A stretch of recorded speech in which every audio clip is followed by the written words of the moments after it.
அனைவருக்கும் இனிய காலை வணக்கம். நான் இன்று கல்விக்கண் திறந்த பெருந்தலைவர் காமராஜர் அவர்களின் பிறந்தநாள் விழாவில் பேசுவதற்கு வாய்ப்பு கிடைத்ததில் மகிழ்ச்சி அடைகிறேன். பெருந்தலைவர் காமராஜர் அவர்கள் 1903 விருதுநகரில் ஜூலை 15 அன்று பிறந்தார். சிறுவயதிலேயே குடும்ப சூழ்நிலை காரணமாக பள்ளி படிப்பை நிறுத்த வேண்டியதாக இருந்தது.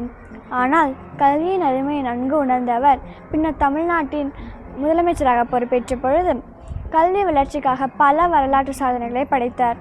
அவரது ஆட்சி காலத்தில் ஆயிரக்கணக்கான புதிய பள்ளிகள் தொடங்கப்பட்டன. கிராமப்புறங்களிலும் பள்ளிகள் அமைக்கப்பட்டதால் ஏழை மற்றும் எளிய குடும்பங்களை சார்ந்த குழந்தைகளும் கல்வி கற்கும் வாய்ப்பை பெற்றனர். மாணவர்கள் பசியின்றி படிக்க வேண்டும் என்ற உயரிய எண்ணத்துடன் மதிய உணவு திட்டத்தை விரிவுபடுத்தினார்.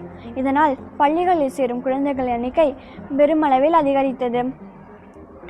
இதனால் மக்கள் அனைவரும் அவரை அன்புடன் கல்விக்கண் திறந்த காமராஜர் என்று அழைக்கின்றார்கள். காமராஜர் அவர்கள் கல்விக்கு மட்டும் முக்கியத்துவம் அளிக்காமல் விவசாயம், தொழில்கள், அணைகள், சாலைகள், மின்சாரம் போன்ற பல துறைகளின் வளர்ச்சிக்கும் முக்கியத்துவம் அளித்தார்.